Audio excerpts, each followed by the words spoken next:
तो financial accounting question number 3 कर रहे हैं हम। तो लिखा है given below in the is the trial balance of mister Alok. जैसे कि आपको पता है कि ये चैप्टर चल रहा है फाइनेंशियल स्टेटमेंट सोल प्रोप्राइटरशिप का। तो मिस्टर आलोक कौन है? एक सोल प्रोप्राइटर है अपने बिजनेस के, और ये मुझे ट्रायल बैलेंस दे रखा है। मैंने आपको बताया हुआ है कि जो ट्रायल बैलेंस होता है इसको मैं क्या बोलता हूँ? सर ये एक डब्बा है। क्या है ये? सर ये एक डब्बा है, और वो भी कौन सा? कैश। मैंने आपको समझाया था क्या कि कोई एक्सपेंस अगर इस डब्बे में लिखा हो तो इसका मतलब वो क्या हो चुका है? पेड। अगर कोई इनकम इस डब्बे में लिखी हो तो उसका क्या मतलब है कि वो क्या हो चुकी है? रिसीव्ड। अच्छा, अब सबसे पहले ये ट्रायल बैलेंस है और ये डब्बा है, ये कैश कैश के पॉइंट ऑफ व्यू से होता है, ये कैश बेसिस के पॉइंट ऑफ व्यू से बना होता है। और ये जो मुझे सबसे पहले कैश दे रखा है ये कहाँ आएगा? बैलेंस शीट के एसेट साइड में आएगा, लैंड बिल्डिंग एसेट में आएगा, प्लांट मशीनरी एसेट में आएगा, डेटर मेरा एसेट में आएगा और क्रेडिटर्स मेरे लाइबिलिटी में आएंगे। ये मुझे ओपनिंग स्टॉक दे रखा है। ट्रेडिंग अकाउंट जब हम बनाते हैं तो सबसे पहले लिखते हैं टू ओपनिंग स्टॉक, तो ये वहाँ पर आ जाएगा। इन्वेस्टमेंट्स क्या है? सर इन्वेस्टमेंट एक एसेट है।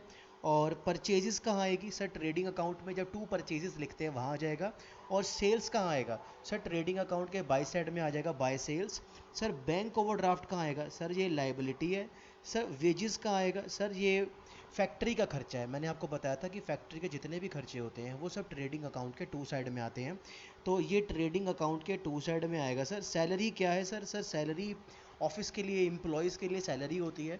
तो ऑफिस के खर्चे और शोरूम के जो खर्चे होते हैं वो सारे कहाँ आते हैं? सर वो प्रॉफिट एंड लॉस अकाउंट में आते हैं। ये पी एंड एल की टू साइड में आ जाएगा। लेकिन मैं आपको एक याद दिला दूँ कि वेजेस क्या है? हमारा एक्सपेंस। और अगर कोई एक्सपेंस ट्रायल बैलेंस के अंदर लिखा है तो इसका मतलब वो कैश में क्या हो चुका है? पेड हो चुका है। ऐसी ये सैलरी जो ट्रायल बैलेंस के अंदर लिखी है ये एक एक्सपेंस है और ये कैश में भी क्या हो चुकी है? पेड। ये कुछ चीज़ें आपको अपने माइंड में सेट करनी है अच्छे से। फिर उसके बाद आपको ये दिखेगा रेंट। रेंट आपका एक्सपेंस है, पी एंड एल के टू में आ जाएगा। बैड डेट, आपको याद है मैंने बैड डेट के बारे में आपको बताया था कि there are two type of bad debt, bad debt one and bad debt two. Bad debt two कहाँ दिया होता है आपको? नीचे एडजस्टमेंट्स में। और सिर्फ जो ट्रायल बैलेंस के अंदर दिया होता है वो क्या होता है आपका? Bad debt one. ये कहाँ आएगा? पी एंड एल की टू साइड में आएगा। सर ड्राइंग्स कहाँ आएंगी? सर आपको याद होगा बैलेंस शीट की लाइबिलिटी में एक कैपिटल वाला फॉर्मूला होता है, आपको याद है? बैलेंस शीट की लाइबिलिटी साइड में एक कैपिटल वाला फॉर्मूला होता है सर। यहाँ पर ड्राइंग क्या हो जाएगी? माइनस हो जाएगी सर। इसके बाद सर एक बी आर दे रखा है आपको, ये एसेट है, बी पी आपकी लाइबिलिटी है। कैरिज इनवर्ड, सर ये कहाँ आएगा? सर ये ट्रेडिंग अकाउंट के टू साइड में आएगा। कच्चे माल को मकाने का खर्चा होता है ये। Carriage inward, carriage inward, freight on purchases, ये सब कहाँ आते हैं? सर ये ट्रेडिंग अकाउंट के टू साइड में आते हैं। Next sir custom duty on purchases, ये भी कहाँ आएगा? ट्रेडिंग अकाउंट में आएगा। अच्छा sir life insurance premium, sir यहाँ पे लाइफ वर्ड लिखा है, यहाँ पर फायर वर्ड तो नहीं लिखा। सर यहाँ लिखा है life insurance premium. Sir life insurance का मतलब होता है लाइफ, और लाइफ है मिस्टर आलोक की। मिस्टर आलोक का अपनी पर्सनल लाइफ का उन्होंने अपना बीमा करवाया हुआ है। तो एल आई सी के जो प्रीमियम्स होते हैं ये हमारे क्या होते हैं? सर ये हमारी ड्राइंग्स होती है, ये पर्सनल यूज़ की होती है, ये नाम बदल के आई होती है। एडवर्टाइजमेंट हमारा खर्चा है, ये पी एंड एल के टू में आएगा। सर मैंने प्रोविजन फॉर डाउटफुल डेट्स के बारे में आपको क्या सिखाया? प्रोविजंस के बारे में क्या सिखाया? अगर कोई provision for doubtful debt trial balance के अंदर दे रखा है तो वो क्या होता है? Old provision. वो कहाँ आता है? सर वो पी एंड एल अकाउंट की बाई साइड में आता है। और जो नए वाले प्रोविजंस होते हैं वो कहाँ दिए होते हैं? नीचे एडजस्टमेंट में। वो कहाँ आते हैं? सर वो पी एंड एल के टू में आते हैं। सर हम इन्वेस्टमेंट करते हैं ना जब इन्वेस्टमेंट, तो उसके ऊपर क्या मिलता है हमको? इंटरेस्ट। और इंटरेस्ट हमको हमारी क्या है? वो इनकम। वो इनकम कहाँ आएगी? सर इंटरेस्ट और इन्वेस्टमेंट आएगा पी एंड एल की बाई साइड में। Sir sundry expenses, sir P and L के टू में आ जाएगा। फर्नीचर आपका एसेट है। सेल टैक्स आगे एक वर्ड लिखा है पेएबल। पेएबल का मतलब होता है आउटस्टैंडिंग, और आउटस्टैंडिंग क्या होती है? हमारी लाइबिलिटी। तो यानी ये सेल टैक्स पेएबल हमारा ये जो 25,000 है ये कहाँ आएगा? बैलेंस शीट की लाइबिलिटी में आएगा।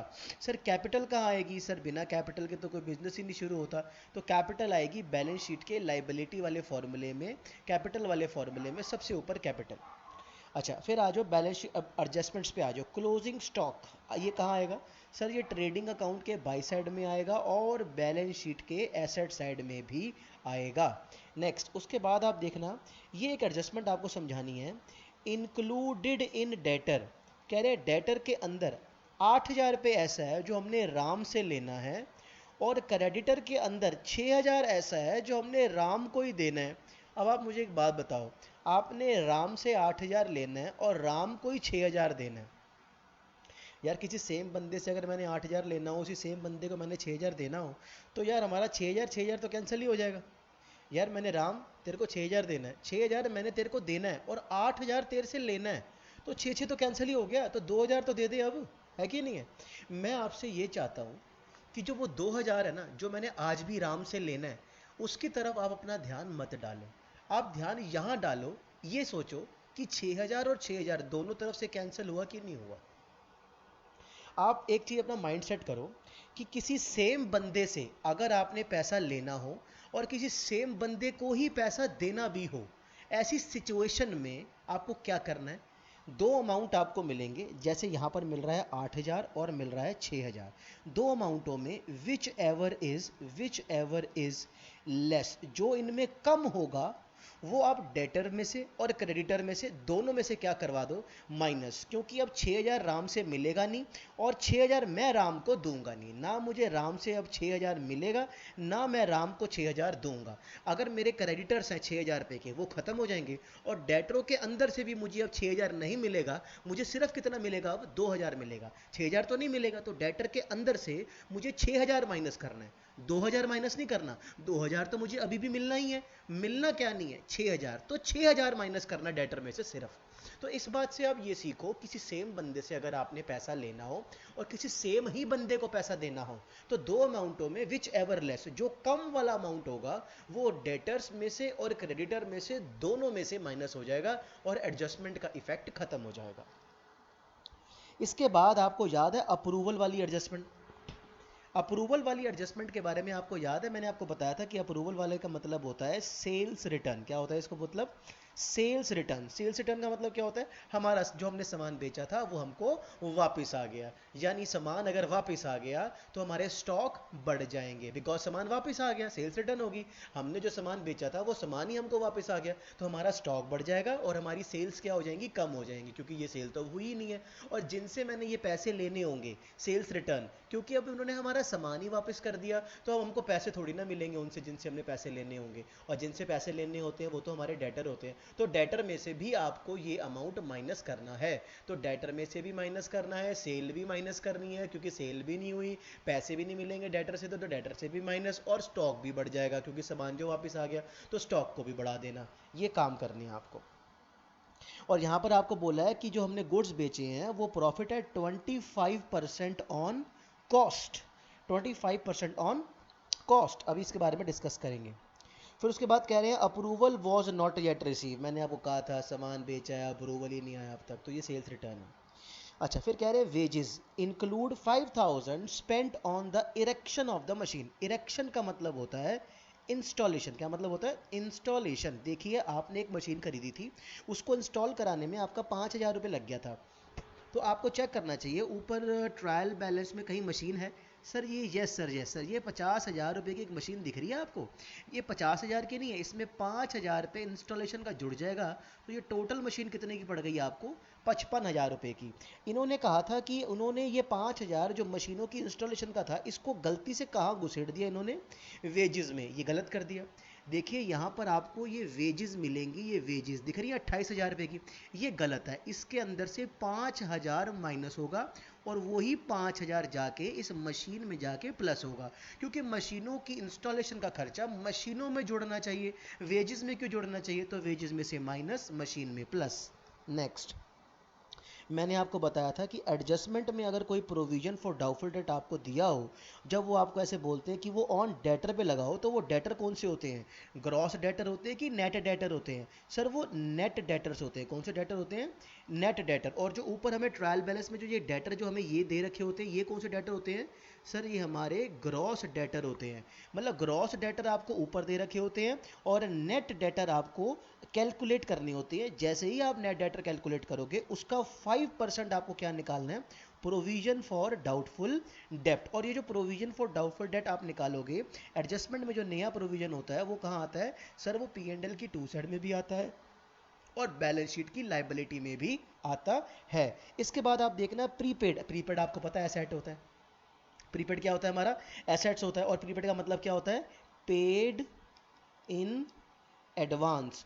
अगर आपने कुछ पैसे साल के एंड में एडवांस में दे दिए हैं, तो क्या वो इस साल के लिए दिए हैं या नेक्स्ट ईयर के लिए दे दिए हैं? सर अगर साल खत्म होने के बाद, साल खत्म होने जैसे साल खत्म हो गया और अगर हम कुछ पैसे दे रहे हैं वो भी एडवांस में, तो वो हम इस साल के लिए नहीं दे रहे हैं, वो अगले साल के लिए दे रहे हैं। और अगर वो खर्चा अगले साल के लिए है, तो फिर वो अगले साल के पी एंड एल में आना चाहिए, इस साल के पी एंड एल में थोड़ी ना आएगा। इसीलिए हमें जो ऊपर रेंट रेट एंड टैक्सेस दे रखा है ना, ये 15,000 रुपये, मैंने आपको कहा था कि कोई भी एक्सपेंस अगर ट्रायल बैलेंस के अंदर लिखा हो तो वो कैश में क्या हो चुका होता है? पेड। वो कह रहे हैं ये जो 15,000 का हमने रेंट जो पे कर दिया है ना, इसके अंदर 2,000 रुपये का रेंट हमने एडवांस पे कर रखा है, जो कि इस साल के लिए नहीं है, अगले साल के लिए है। तो टोटल 15,000 के अंदर 13,000 का खर्चा ऐसा है जो करंट ईयर यानी इस साल से क्या करता है? बिलोंग। तो ये जो 13,000 वाला खर्चा है ना, ये पी एंड एल के 2 में आएगा। लेकिन ये जो 2,000 रुपये का प्रीपेड है, ये कहाँ आएगा? सर ये एसेट साइड में आएगा।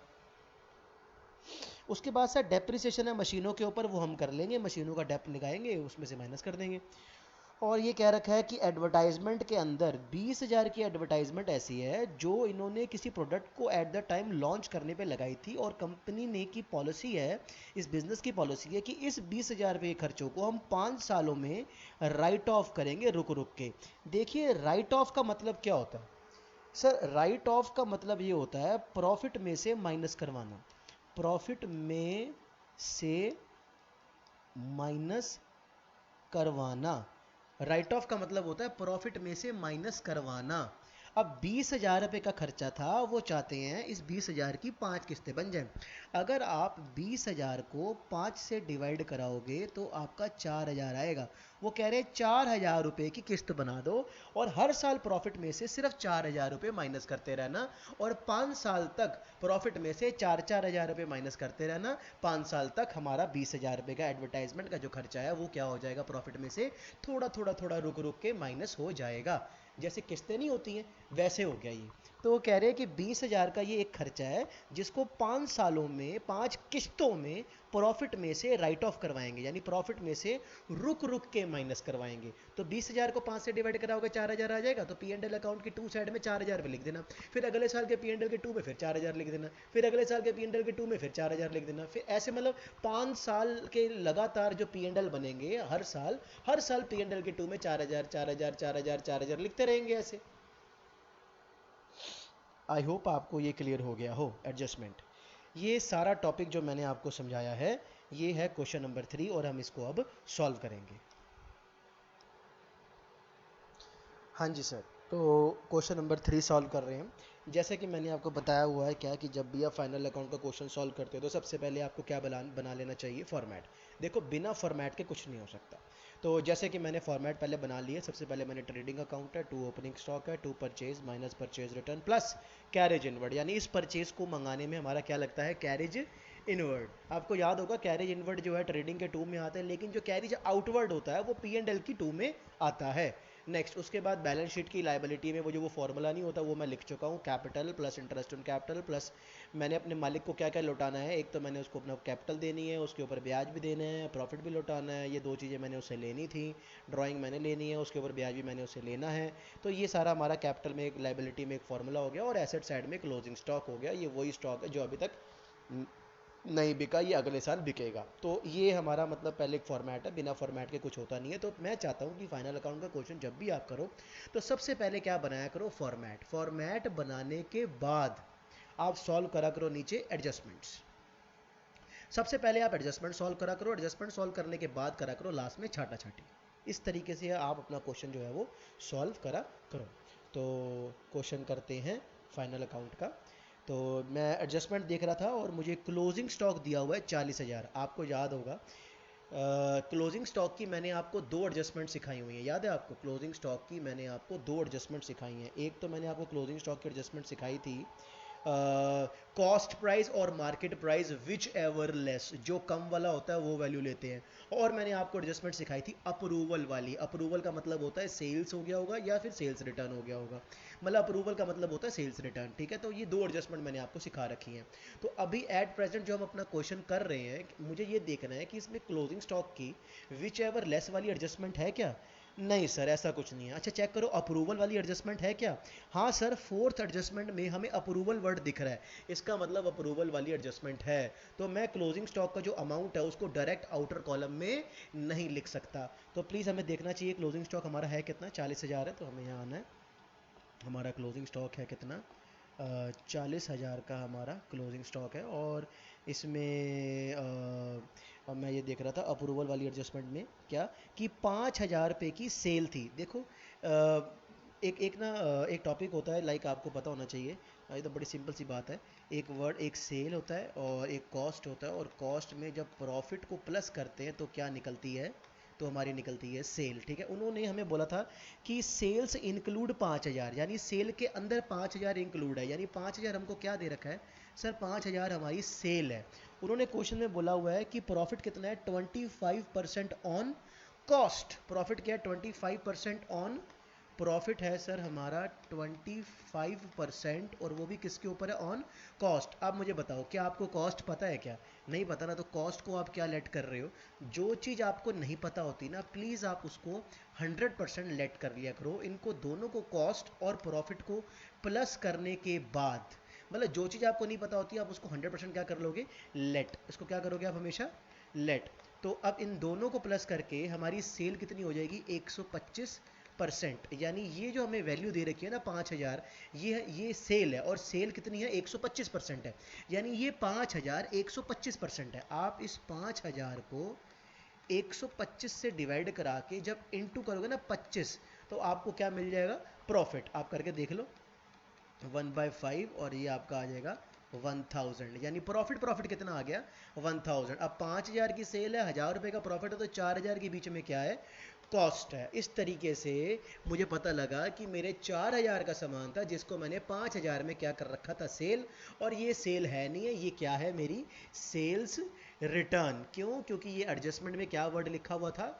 अप्रूवल। और अप्रूवल का मतलब क्या होता है? Sales return. अब 5,000 का सामान वापस आ गया, यानी 5,000 की सेल तो हुई ही नहीं, तो हमें सेल में से अप्रूवल वर्ड ऐसे लिख के 5,000 रुपये माइनस करना चाहिए, और यहाँ क्लोजिंग स्टॉक में अप्रूवल वर्ड लिख के 4,000 रुपये जोड़ देना चाहिए, क्योंकि हमारे लिए वो स्टॉक तो हमारे लिए तो 4,000 का है ना। जब बाहर बेचेंगे तो 5,000 का बेचेंगे ना, लेकिन ये तो सेल हुई नहीं ना, तो इसलिए सेल में से 5,000 माइनस करेंगे, माल वापस आ जाएगा, तो स्टॉक को 4,000 से बढ़ा देंगे। और आपको याद होगा यही क्लोजिंग स्टॉक बैलेंस शीट के एसेट साइड में भी आता है। तो जब यहाँ पर क्लोजिंग स्टॉक लिखेंगे तो यहाँ पर भी ऐसे अप्रूवल वर्ड लिखेंगे और 4,000 रुपये इसमें जोड़ देंगे, 44,000 ऐसे। ये भी हो गया। अच्छा, इसके बाद आपको याद है डेटर जिनसे पैसा लेना होता है, यहाँ भी ऐसे वर्ड लिखो अप्रूवल। अब 5,000 रुपये क्या मुझे डेटर से मिलेंगे? बिल्कुल नहीं मिलेंगे सर, क्योंकि आपकी सेल ही कम हो गई। सेल कम हो गई, 5,000 की सेल ही नहीं हुई थी, तो 5,000 तो डेटर से मिलेंगे ही नहीं। तो इसीलिए 5,000 मैंने डेटर में से भी माइनस कराया है, और सेल भी 5,000 से माइनस हुई है, क्लोजिंग स्टॉक 4,000 से प्लस हुआ है, और एसेट साइड में भी क्लोजिंग स्टॉक 4,000 से प्लस हुआ है। मैं आपको बार बार कह रहा हूँ अप्रूवल वाली एडजस्टमेंट के 4 इफेक्ट होते हैं। अच्छा, ये बात भी ख़त्म हो गई। सर अगली एडजस्टमेंट पढ़े जरा, अगली। हाँ, आपको याद है मैंने आपको बताया था किसी सेम बंदे से अगर पैसा लेना हो और किसी सेम बंदे को ही पैसा देना हो, तो उन दो अमाउंटों में जो कम वाला अमाउंट होता है वो डेटर और क्रेडिटर दोनों में से क्या हो जाता है? माइनस। अब आपने राम से 8,000 रुपये लेना है और राम को ही 6,000 देना है, और ये वाला 6,000 क्रेडिटर के अंदर इंक्लूड है और ये वाला 8,000 डेटर के अंदर इंक्लूडेड है। और अगर मैं ये बोलूँ कि मेरे डेटर यहाँ पर कितने हैं, मेरे डेटर यहाँ 25,000 के हैं, इस 25,000 के अंदर वो 8,000 रुपये इंक्लूड है। अब अगर मैं इसमें से सिर्फ 6,000 माइनस कराऊंगा तो जो 2,000 मैंने आज भी राम से लेना है तो वो तो अंदर ही रह जाएगा ना, तो उसको अलग से माइनस कराने की जरूरत ही क्या है, सॉरी अलग से ऐड करने की जरूरत ही क्या है। क्योंकि कई बच्चे कहते हैं कि सर हमने ना 6,000 रुपये देना था, 8,000 लेना था, तो 8,000 लेना है, 6 देना है, तो 6 कैंसिल हो गया, 2,000 तो अभी भी लेना है, तो वो 2,000 फटाफट आते हैं डेटर में प्लस कर देते हैं कि भैया हमें 2,000 रुपये लेना है। उनको ये नहीं पता कि पूरा का पूरा 8,000 ही इस 25,000 के अंदर घुसा हुआ था। अगर पूरा का पूरा 8,000 ही इस 25,000 के अंदर घुसा हुआ है और अगर आप सिर्फ इसमें से 6,000 माइनस करोगे तो 2,000 तो अंदर ही रह गया ना, उसको अलग से ऐड करने की तो कोई ज़रूरत ही नहीं बनती है। तो आई होप आपको ये बात समझ आ गई हो कि किसी सेम बंदे से अगर आपको पैसा लेना हो और किसी सेम बंदे को पैसा देना हो तो उन दो अमाउंटों में बंदा कॉमन होना चाहिए। जैसे यहाँ राम नाम है और उधर भी राम नाम है, कम से कम बंदा तो कॉमन है ना, बंदा कॉमन होना चाहिए। ऐसे केस में दो अमाउंट दिखेंगे, जो कम वाला अमाउंट होगा वो क्रेडिटर में से भी माइनस होगा, वो डेटर में से भी माइनस होगा। और अब मैं ऐसे करने जा रहा हूँ, आप देख लो। तो मैं बैलेंस शीट की लाइबिलिटी में ऐसे लिख रहा हूँ क्रेडिटर, उसमें से मैं माइनस करवा रहा हूँ, वर्ड लिख रहा हूँ ड्यू टू राम। राम को मैंने 6,000 देना था, वो कैंसिल हो जाएगा, और डेटर में से माइनस करवाऊंगा due from Ram, due from Ram से मैंने 6,000 लेना था। अब बताओ 6,000 डेटर में से भी माइनस हो जाएगा और क्रेडिटर में से भी 6,000 माइनस हो जाएगा। अब ना मैंने 6,000 देना है ना मुझे 6,000 मिलेगा। अब उसके अंदर 8 पूरा घुसा होगा, माइनस कितना हो रहा है सिर्फ 6, तो 2 अंदर ही रह गया।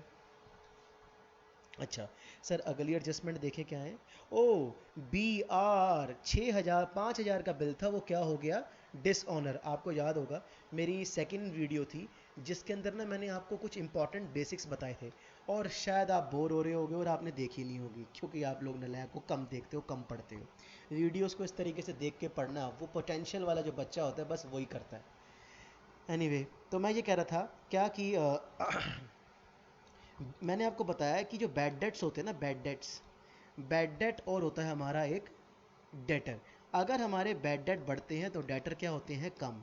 ऐसे ही बी आर, यानी कि डेटर और बैड डेट का आपस में इनडायरेक्ट रिलेशन है। ऐसे ही बी आर अगर बनेगा तो डेटर क्या होंगे, कम। ऐसे ही अगर बी आर कम होगा तो डेटर बढ़ेंगे। ये माइंड सेट कर लो अपना, ये कुछ बेसिक्स होते हैं कि बैड डेट और बी आर का डेटर के साथ जो रिलेशन होता है वो क्या वो इनवर्स रिलेशनशिप होता है। अगर बिल आपके डिसऑनर हो रहे हैं तो आपका बिल माइनस हो जाएगा, बिल कम हो रहा है तो बिल कम हो रहा है तो बिल क्या हो जाएगा, माइनस। और डेटर बढ़ रहा है तो डेटर क्या हो जाएगा, प्लस। तो आप ये माइंड सेट करो अपना। अब उन्होंने क्वेश्चन में एडजस्टमेंट में बोला हुआ है, अगर आप पढ़ो क्या, कि एक बिल था 5,000 का जो वरुण से लेना था और वो बिल डिसऑनर हो गया, बिल डिसऑनर हो गया। बिल कम हो जाएंगे, बिल कम होंगे तो डेटर बढ़ेंगे, क्योंकि बी आर और डेटर का आपस में इनडायरेक्ट रिलेशनशिप होता है। बस फिर ठीक है सर, हम फटाफट बैलेंस शीट में आएंगे और बैलेंस शीट में हमें जो बी आर है उस बी आर में से हम एक वर्ड लिखेंगे बिल डिसऑनर। 5,000 रुपये बी आर में से माइनस हो जाएगा क्योंकि बिल कम हो गए हैं, और हमारे डेटर जो है वो प्लस हो जाएंगे 5,000 से ही। बी आर डिसऑनर 5,000 से डेटर बढ़ जाएगा, बिल माइनस हो जाएगा, डेटर प्लस हो जाएगा। नेक्स्ट, इसके बाद अगर आप अगली एडजस्टमेंट देखो तो उसमें लिखा है वो सेल्स वाली, वो तो हमने कर ली। हाँ, वेजेस के अंदर 5,000 रुपये इंक्लूड था, मशीनों की इंस्टॉलेशन का खर्चा है। एक मिनट, तो ये तो गलत है ना। तो मशीनों का खर्चा वेजेस में क्या कर रहा है, और खुद वेजेस कहाँ आती हैं सर, वेजेस आती है ट्रेडिंग अकाउंट के 2 में, तो यहाँ से माइनस होगा इंस्टॉलेशन का खर्चा 5,000 जो आपने वेजेस में घुसेड़ रखा था, तो वेजेस में से वो माइनस हो जाएगा, और वो मशीनों की इंस्टॉलेशन का खर्चा है। और मशीन कहाँ आती है सर, वो बैलेंस शीट के एसेट साइड में आती है। तो बस फिर ठीक है ना, मशीन आती है बैलेंस शीट के एसेट साइड में, तो हम यहाँ पर आएंगे, ऐसे लिखेंगे मशीन में जोड़ेंगे उसकी इंस्टॉलेशन का खर्चा। सर ऊपर क्वेश्चन में एडजस्टमेंट में मशीन कितने की है जरा देखो, प्लांट एंड मशीनरी सर 50,000 की है। ओके 50,000 की है, तो 50,000 के अंदर 5,000 रुपये इंस्टॉलेशन का जोड़ के टोटल मशीन कितने की पड़ गई, 55,000 रुपये की। और उसके बाद शायद मशीनों के ऊपर डेप्रिसिएशन भी लगाना था 10%। ये देखा आपने, ये देखा आपने 10% का डेप्रिसिएशन भी लगाना है। आ जाओ आ जाओ आ जाओ आ जाओ, डेप्रिसिएशन लगाओ इसके ऊपर 10% का 5500 रुपये, और ये बच गई 49,500 की। और जो ये जो डेप्रिसिएशन है ना, ये खुद कहाँ आएगा सर, ये आएगा पी एंड एल अकाउंट की टू साइड में, टू डेप्रिसिएशन 5500, ये यहाँ आएगा। और सर वेजेस हमें ऊपर क्वेश्चन में कितने की दे रखी थी, वेजेस, वेजेस 28,000 रुपये की दे रखी हैं। तो 28,000 रुपये की वेजेस में से 5,000 माइनस हो गया, और अब वेजेस बाहर कितनी आएंगी, 23,000। नेक्स्ट सर अगर हम अगली एडजस्टमेंट देखें तो कह रहे हैं प्रोविजन फॉर डाउटफुल डेट बनाना है 5% ऑन डेटर। मत पढ़ना, ये डेटर कौन से होते हैं, ये नेट डेटर्स होते हैं। चेक करो ऊपर डेटर कितने के हैं सर, 25,000 के डेटर हैं। अच्छा 25,000 के डेटर हैं, आ जाओ आ जाओ आ जाओ बैलेंस शीट में आओ, 25,000 रुपये के हमारे डेटर हैं। और आप देखो ये डेटर जो हमारे को ऊपर ट्रायल बैलेंस में दे रखे थे, ये हमारे डेटर कौन से हैं सर, ये हमारे हैं ग्रॉस डेटर्स हैं। अब हम क्या निकाल रहे हैं इसमें, नेट डेटर। 25,000 के डेटर थे, माइनस करेंगे 5,000 अप्रूवल, माइनस कराएंगे 6,000, प्लस कराएंगे 25,000, माइनस कराएंगे 5,000, माइनस कराएंगे 6,000, प्लस कराएंगे 5,000। सर हमारे डेटर होगा यहाँ पे 19,000 रुपये के। ये जो 19,000 के मैं अब जो डेटर निकाल रहा हूँ ना, ये मेरे डेटर कौन से निकाले हैं सर, अब आपने ये अपने नेट डेटर्स निकालनी है। कौन से डेटर निकाल लिए, नेट डेटर। अब आपको वो जो 5% का प्रोविज़न बनाना है ना, वो आपको इस 19,000 के ऊपर बनाना है, और इसका आएगा 5%, 950 रुपये, 950, वो आपको यहाँ लिखना है। टू PBDD नया वाला प्रोविज़न कितना, 950 रुपये। और यही नया वाला प्रोविज़न कहाँ आएगा, बैलेंस शीट की लाइबिलिटी में आएगा, क्योंकि मैंने आपको बताया हुआ है कि प्रोविज़न क्या होती है, हमारी लाइबिलिटी होती है। और ये कौन से प्रोविज़न है, नए वाले 950। और पुराना वाला ओल्ड प्रोविज़न कहाँ दिया होगा, ऊपर ट्रायल बैलेंस में। ये देखो, ये प्रोविज़न फॉर डाउटफुल डेट कितना दे रखा है, 2,000। मतलब पहले ना आपने अपने मन में सोचा था कि 2,000 डूबेगा, और अब 2,000 नहीं, कितना डूबेगा, 950 डूबेगा। वैसे देखा जाए तो यार हमें फ़ायदा ही हो गया ना, क्योंकि हमने सोचा था कि 2,000 डूबेगा, लेकिन अब सिर्फ 950 डूबेगा, तो 1,050 का फ़ायदा हो रहा है। तो हम ना इस चीज़ को ना इस तरीके से नहीं करते। हम क्या करते हैं, बाई साइड में पूरा का पूरा 2,000 लिख देते हैं। इससे क्या होता है कि ये प्लस हो जाएगा, और ये 950 इस तरफ से क्या हो जाएगा, वो जब 2 में लिख देंगे तो इस तरफ क्या हो जाएगा, वो माइनस हो जाएगा। बस इतनी सी बात है। तो पुराना वाला प्रोविज़न जो है वो P&L की बाई साइड में आ जाएगा, न्यूट्रल होने के लिए। इसके बाद सर अगली एडजस्टमेंट देखें और कौन सी है, मशीनों का प्रीपेड। ये प्रीपेड 2,000, सर प्रीपेड तो हमारा एसेट है। सबसे पहला काम तो प्रीपेड, प्रीपेड हमारा क्या होता है, एसेट। अभी आओ और फटाफट लिखो प्रीपेड रेंट रेट, और वो कितना था हमारा, 2,000। और प्रीपेड का मतलब होता है एडवांस में आपने कुछ पैसे दे दिए थे, तो वो इस साल के लिए नहीं दिए, वो अगले साल के लिए दिए हैं। तो हमें ट्रायल बैलेंस में ऊपर ना रेंट दे रखा था, रेंट रेट दे रखा था 15,000 रुपये।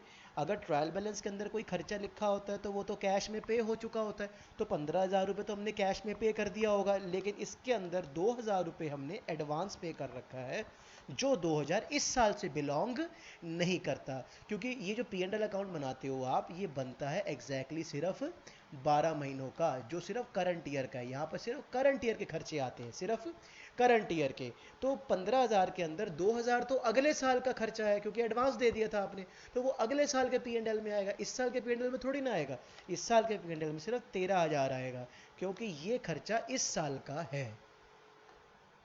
नेक्स्ट इसके बाद देखना डेप्रिसिएशन हो गया। अब आएगी लास्ट एडजस्टमेंट है, वो एडवर्टाइजमेंट वाली। आपको याद है, आप देखो पहले तो ऊपर ना ट्रायल बैलेंस में यहाँ पर कहीं एडवर्टाइजमेंट दिया होगा, ये देखो, ये देखो 30,000 रुपये की क्या है, ये एडवर्टाइजमेंट। अब एक बार समझना, आप एक बार देख लो, 30,000 रुपये की एडवर्टाइजमेंट ऊपर दे रखी है, और कह रहे भी उसके अंदर इंक्लूड है 20,000 रुपये, जिसको 5 सालों में राइट ऑफ करना है। अच्छा अब आप एक बार आओ और यहाँ पर जरा एक लॉजिक देख लो। सर 30,000 रुपये की एडवर्टाइजमेंट है, और ये हमारा क्या है, एक्सपेंस, और ये कहाँ लिखा हुआ है, ट्रायल बैलेंस के अंदर। तो इसका मतलब ये कैश में क्या हो चुका है, पेड, खर्चा हमारा हो चुका है, कैश हमारे हाथों से जा चुका है। ट्रायल बैलेंस के अंदर कोई एक्सपेंस लिखा होता है तो वो कैश में क्या हो चुका होता है, पेड। और ये हमारा क्या था, एडवर्टाइजमेंट एक्सपेंडिचर। अब क्वेश्चन में क्या रखा है कि इस 30,000 के अंदर जो 20,000 वाला खर्चा है, कंपनी की पॉलिसी है कि हम इस 20,000 को 5 सालों में रुक रुक के राइट ऑफ करेंगे। यार ये सब कुछ उन्होंने कहा था कि 30,000 के अंदर जो 20,000 वाला खर्चा है उसको 5 सालों में राइट ऑफ करेंगे ना, लेकिन जो बचा हुआ 10,000 का खर्चा है उसको थोड़ी ना 5 सालों में राइट ऑफ करेंगे, उसको तो इसी साल राइट ऑफ करेंगे। और अगर इस 10,000 को इसी साल राइट ऑफ करेंगे, इसी साल, तो राइट ऑफ करने का मतलब मैंने आपको सिखाया था कि प्रॉफिट में से माइनस करना। तो इस 10,000 को अगर आप प्रॉफिट में से इस साल माइनस करना चाहते हो तो इस 10,000 को अपना एक्सपेंस मान के पी एंड एल अकाउंट की टू साइड में लिख देना एज अ एक्सपेंस। जब एक्सपेंस बढ़ेंगे तो प्रॉफिट क्या हो जाएगा, कम। तो इस 10,000 को पी एंड एल की टू में लिखना, क्योंकि इस 10,000 को हमने 5 सालों में राइट ऑफ नहीं करना, इसी साल राइट ऑफ करना है। लेकिन ये जो 20,000 है ना सर, इसको हमने 5 सालों में राइट ऑफ करना है।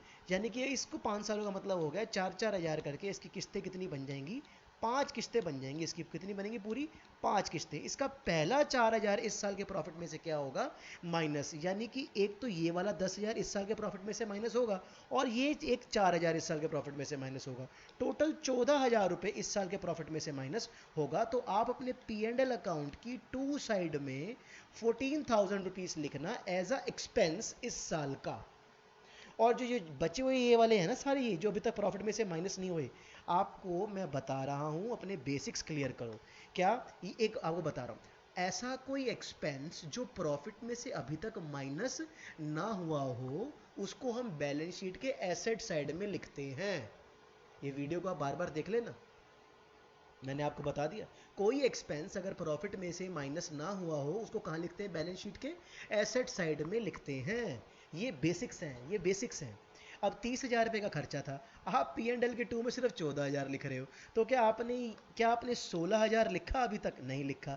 ये 16,000 यही है ना, 4 4 4 4, ये 16,000 कहाँ आएगा सर, ये आएगा बैलेंस शीट के एसेट साइड में आएगा। क्योंकि आपने हमें बताया था कि कोई खर्चा अगर आप पी एंड एल की टू साइड में अगर आप नहीं लिखोगे तो वो खर्चा बैलेंस शीट मैच नहीं होगी। उसको मैच करने के लिए उस 16,000 को, उस खर्चे को हम बैलेंस शीट के एसेट साइड में लिखेंगे। तो आ जाओ फटाफट, फिर 30,000 का एक खर्चा था, यहाँ लिखेंगे ऐसे, टू एडवर्टाइजमेंट एक्सपेंडिचर है खर्चा 30,000 का, लेकिन यहाँ लिख कितना रहे हैं, 14,000, लेकिन 16,000 अभी तक लिखा आपने वहाँ पर नहीं। तो वो वाला जो खर्चा है जो अभी तक आपने पी एंड एल के टू में नहीं लिखा, वो खर्चा बैलेंस शीट के एसेट साइड में आएगा, एडवर्टाइजमेंट एक्सपेंडिचर, ब्रैकेट में लिखेंगे डेफर्ड रेवेन्यू एक्सपेंडिचर। इसको अनएमोटाइज्ड एक्सपेंस भी बोलते हैं। ये लो सर, अब मैंने सारी एडजस्टमेंट्स कर ली हैं, मुझे ऐसा लगता है कि मैंने सारी कर ली हैं, लेकिन नहीं सर। आप देखो बैलेंस शीट ट्रायल बैलेंस के अंदर ना, ये दिख रहा है आपको, ये 15% इन्वेस्टमेंट, ये 15% इन्वेस्टमेंट। सर ये एक साइलेंट एडजस्टमेंट है, 15% इन्वेस्टमेंट। देखिए आपने 20,000 रुपये इन्वेस्ट करा है। इन्वेस्टमेंट क्या है आपका सर, इन्वेस्टमेंट हमारा एसेट्स है। क्या है हमारा, एसेट्स है। तो आओ फटाफट बैलेंस शीट के एसेट साइड में इन्वेस्टमेंट लिख दें। बैलेंस शीट में आओ फटाफट, यहाँ लिखो ऐसे, सर इन्वेस्टमेंट्स कितनी है सर, 20,000 रुपये इन्वेस्ट करा है एट द रेट 15% के हिसाब से। अब 20,000 अगर तू इन्वेस्ट करेगा तो 15% इसका क्या मिलेगा तुझे, ब्याज। वो ब्याज कहाँ आएगा, तेरी कमाई है तो उसको ब्याज को कहाँ लिखेंगे सर, वो ब्याज लिखेंगे पी एंड एल की बाय साइड में, बाय इंटरेस्ट ऑन इन्वेस्टमेंट। अब बता, 20,000 रुपये की तूने इन्वेस्टमेंट करी है, जिसका 15% ब्याज पूरे साल का कितना बनता है, 3,000 रुपये। अब बता, ये मेरी इनकम है, मैंने पी एंड एल की बाय साइड में लिख दी। एक बार अपना ट्रायल बैलेंस देखियो, यहाँ पर ना इंटरेस्ट ऑन इन्वेस्टमेंट पहले से लिखा हुआ है, कितना लिखा हुआ है, 2,000। अब ब्याज तेरा बनता कितना है, 3,000, लेकिन डब्बे में ऑलरेडी कितना लिखा है, 2,000। इसका मतलब होता है कि ये 2,000 तेरे को कैश में मिल चुका है और 1,000 रुपये अभी भी क्या है, वो ड्यू। ऐसी कोई इनकम जो तूने कमा ली और अब तक ना मिली हो, वो तेरी एक्रूड इनकम होती है। और एक्रूड इनकम कहाँ आती है, बैलेंस शीट के एसेट साइड में आती है। तो 3,000 के ब्याज में से 2,000 मिल चुका है और जो 1,000 रुपये अभी भी नहीं मिला हुआ वो कहाँ आएगा सर, वो आएगा बैलेंस शीट के एसेट साइड में, एक्रूड इंटरेस्ट ऑन इन्वेस्टमेंट। कितना, 1,000, जो अभी भी एक्रूड है, अभी भी हमें नहीं मिला, ये ड्यू इनकम है। देखो आप भी जानते हो, मैं भी जानता हूँ, पेड प्लस ड्यू को याद है, मैंने आपको बताया था, पेड प्लस ड्यू। पैसे मिले हों चाहे ना मिले हों, पैसे आपने पे करे हों चाहे ना पे करे हों, अगर वो इस साल के हैं तो पी एंड एल में तो आएंगे ही आएंगे। अब पूरे साल के 12 महीनों का P&L तो 12 महीनों का बनता है, पूरे साल के 12 महीनों का ब्याज कितना बनता था? 3,000 रुपये। लेकिन इस 3,000 के अंदर 2,000 रुपये हमको क्या हो चुका था? रिसीव्ड। और बचा हुआ 1,000 रुपये अभी भी क्या था? बचा हुआ 1,000 रुपये अभी भी क्या था? आउटस्टैंडिंग। अब वो बेशक ना मिला हो, है तो इसी साल की कमाई ना, P&L की बाय साइड में तो 3,000 पूरा ही आएगा ना। तो आप अपना माइंड सेट ये वाला कर लो अच्छे से। देखिए सर, अब तो मैंने एडजस्टमेंट सारी कर ली हैं, अब हमें क्या करनी है? छाटा छाटी। अब हमें क्या करनी है? छाटा छाटी। फटाफट छाटा छाटी करनी है, टाइम नहीं खराब करना। सबसे ऊपर दे रखा है कैश। आ जाओ फटाफट, आ जाओ बैलेंस शीट के एसेट साइड में। कैश कहाँ आता है? बैलेंस शीट के एसेट में। फटाफट सर फटाफट, कैश दे रखा है बैलेंस शीट के एसेट में कितना? 5,000। उसके बाद है लैंड एंड बिल्डिंग। आ जाओ लैंड एंड बिल्डिंग 80,000 रुपये, ये मेरा क्या है? एसेट। इसके बाद है मशीन, वो हो गई है डेटर। क्रेडिटर, क्रेडिटर कितने के थे? 40,000 रुपये के। क्रेडिटर हमारे यहाँ पर कितने हैं? 40,000 में से 6,000 माइनस करके बाहर आ जाएगा 34,000। नेक्स्ट इसके बाद दे रखा था ओपनिंग स्टॉक, वो कितना है? 10,000 रुपये। ओपनिंग स्टॉक आता है सर ट्रेडिंग अकाउंट के 2 में। फटाफट ओपनिंग स्टॉक है 10,000 रुपये। नेक्स्ट इसके बाद दे रखी है इन्वेस्टमेंट, वो मैंने कर दी। परचेजेस है 95,000 की, परचेजेस दे रखी है 95,000 की, और सेल दे रखी है 1,90,000 की। फटाफट इसको टेपना है, छाटा छाटी कर रहे हैं। बैंक ओवरड्राफ्ट हमारी लाइबिलिटी होती है। फटाफट आओ, बैलेंस शीट की लाइबिलिटी में बैंक ओवर ड्राफ्ट फटाफट लिख दो। बैंक ओवर ड्राफ्ट कितना दे रखा था भाई साहब? 20,000 रुपये। 20,000 रुपये। नेक्स्ट इसके बाद सर वेजेस, वेजेस कितनी दे रखी है? वेजेस हो गई है सैलरी, 16,000 रुपये की सैलरी है। P&L के 2 में आ जाएगी सैलरी। लो सर, ये लो जी सैलरी 16,000 P&L के 2 में आ जाएगी। नेक्स्ट इसके बाद है रेंट एंड रेट, वो तो हो गया। बैड डेट डब्बे में दिया हुआ है सर, आपको याद है ना? There are 2 type of bad debt sir. जो बैड डेट डब्बे के अंदर दिया होता है वो बैड डेट 1 होता है, और जो एडजस्टमेंट में दिया होता है वो बैड डेट 2 होता है। बैड डेट 1 और 2 दोनों P&L के 2 में आते हैं, लेकिन जो बैड डेट 2 होता है, जो एडजस्टमेंट वाला बैड डेट 2 होता है, वो एसेट साइड में डेटर में से भी माइनस होता है। अच्छा नेक्स्ट उसके बाद अगला क्या था? ड्राइंग। ड्राइंग 5,000 रुपये की है। ड्राइंग कहाँ आएगी सर? वो कैपिटल वाले फॉर्मूले में 5,000 रुपये की ड्राइंग आ जाएगी।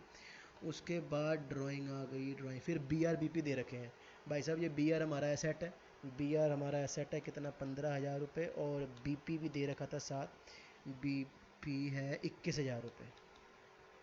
नेक्स्ट इसके बाद कैरेज इनवर्ड सर, वो ट्रेडिंग अकाउंट के 2 में आ जाएगा। फटाफट सर फटाफट छाटा छाटी। ट्रेडिंग अकाउंट के 2 में कैरेज इनवर्ड कितना? 6,000। नेक्स्ट कैरेज इनवर्ड के बाद है carriage custom duty on purchases sir, माल महंगा हो गया, GST लग गया सर। कस्टम ड्यूटी कितनी लगाई है इसके ऊपर? परचेजेस पे 16,000 रुपये का सामान महंगा हो गया। देखो जी, ये रॉ मटेरियल होता है ना, इसको जब हम इंटर स्टेट करवाते हैं ना, एक स्टेट से दूसरी स्टेट में आता है, तो क्या लगता है? उसके ऊपर टैक्स लगता है। तो ये 95,000 का जो सामान है वो 16,000 रुपये महंगा पड़ेगा आपको। एक तो 6,000 रुपये मंगाने में लग गया, ऊपर से टैक्स भी लग गया। परचेज जहाँ आएगी तो उसके ऊपर ड्यूटी जो लग रही है वो भी उसके साथ ही क्या हो जाएगी? प्लस। नेक्स्ट उसके बाद है लाइफ इंश्योरेंस। ये तो ड्राइंग है 4,000 रुपये। इधर आ जाओ, ड्राइंग है, ड्राइंग है 4,000 रुपये। दो ड्राइंगें हो गई। उसके बाद देखो एडवर्टाइजमेंट हो गया, प्रोविजन हो गया, इंटरेस्ट हो गया, सन्ड्री एक्सपेंसेस 11,000 रुपये के। इधर आ जाओ P&L के 2 में फटाफट। 2 सन्ड्री एक्सपेंसेस P&L के 2 में आ गए कितने? 11,000। नेक्स्ट इसके बाद देखो फर्नीचर एसेट है हमारा सर, फर्नीचर हमारा एसेट है। फटाफट आ जाओ बैलेंस शीट के एसेट साइड में, यहाँ लिखो ऐसे फर्नीचर। कितना दे रखा था? 20,000। Next sale tax payable, payable हमारा आउटस्टैंडिंग होता है, ये बैलेंस शीट की लाइबिलिटी में आएगा। सेल टैक्स पेएबल कितना दे रखा है? सेल टैक्स पेएबल सर वो दे रखा है 25,000 रुपये, सेल टैक्स पेएबल। उसके बाद कैपिटल, बैलेंस शीट की लाइबिलिटी में सबसे ऊपर कैपिटल आ जाएगी यहाँ पे 1,57,000। फाइनली सर मैंने सारा छाटा छाटी कर लिया है, अब मुझे इसको क्लोज करना है। परचेज रिटर्न क्वेश्चन में नहीं दे रखा था तो ना सही, तो आओ फटाफट करें। 95,000 में से माइनस प्लस करना है 6,000, प्लस करना है 16,000 सर, ये आपका बाहर आएगा 1,17,000। सेल रिटर्न है नहीं, ये माइनस करने के बाद आएगा 1,85,000। और अब इसको हम क्लोज कर रहे हैं फटाफट। बाई साइड का टोटल करेंगे, 1,85,000 है बाई साइड में, 44,000 है बाई साइड में, तो बाई का 2,29,000 और 2,29,000 और अब इसमें से ये टू साइड क्या हो जाएगी, सारी माइनस हो जाएगी। तो 2,29,000 में से सबसे ऊपर ओपनिंग स्टॉक का 10,000 माइनस हो जाएगा, 1,17,000 माइनस हो जाएगा, 23,000 माइनस हो जाएगा। और ये माइनस करने के बाद सर यहाँ पर बैलेंसिंग फिगर आ गया, ग्रॉस प्रॉफिट कैरिड डाउन। कितना आ गया था ग्रॉस, ये लो 79,000। यही ग्रॉस प्रॉफिट कहाँ जाएगा अब सर ये जाएगा पी एंड एल अकाउंट के बाई साइड में, by gross profit brought down. ये लो सर, ये आपका 79,000। और अब बाई साइड का भी फटाफट प्लस कर लेते हैं यार, बाई साइड का टोटल कर लो फटाफट। बाई साइड में हमारे पास 79,000 है, 79 और 5 कितना हो गया सर, ये 84,000 हो चुका है, ये भी 84,000 हो चुका है। और 84,000 में से माइनस करवाएंगे सारे टू साइड, 84,000 माइनस 5500 माइनस में 950 माइनस में 13,000 माइनस में 14,000 माइनस में 16,000 माइनस में 6,000। अरे माइनस करना था यार, 84,000 minus 950 minus 13,000 minus 14,000 minus 16,000 minus 6,000 minus 11,000। Sir ये माइनस करने पे आ रहा है 23050। ये क्या चीज़ आ चुकी है, to net profit balancing figure. यही नेट प्रॉफिट कहाँ जाके प्लस होगा, कैपिटल वाले फॉर्मूले में, 23050। ये लो सर, फटाफट करना है सर। कैपिटल कितनी थी, 1,57,000 और ड्राइंग है कुल मिला के 9,000 की। ये लो 171,050। और अब इसके अंदर ये सारा प्लस होगा। ये लो जी फटाफट, 34,000 प्लस करो 950 प्लस करो 20,000 प्लस करो 21,000 प्लस करो 25,000। ये लो सर, ये टोटल आ रहा है 2,72,000। उस तरफ का भी करते हैं प्लस, देखो क्या आता है उस तरफ से। 15,000 में से 5,000 माइनस हो जाएगा, और ये 5,000 माइनस करने के बाद कितना आ जाएगा बाहर, 10,000 आ जाएगा। और इसको जरा करें सारा plus, 44,000 plus 49,500 plus 19,000 plus 2,000 plus 10,000 plus 16,000 plus 20,000 plus 1,000 plus 5,000 plus 80,000 plus 20,000। Sir ये तो मैच ही नहीं हो रही, 266,500। क्या दिक्कत आ गई यार थोड़ी सी ना गलती हो गई ये कैलकुलेशन में। ये 23,050 रुपये है, उसमें से मैंने ना एक्चुअली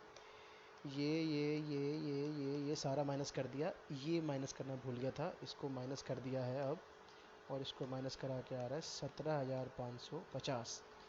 वो 17,550 जो है वो यहाँ पर प्लस होगा, इधर 17,550। और फिर हमारी कैपिटल जो है 171,050 माइनस 5500 करके यहाँ जो अमाउंट आएगा वो आएगा 165,550।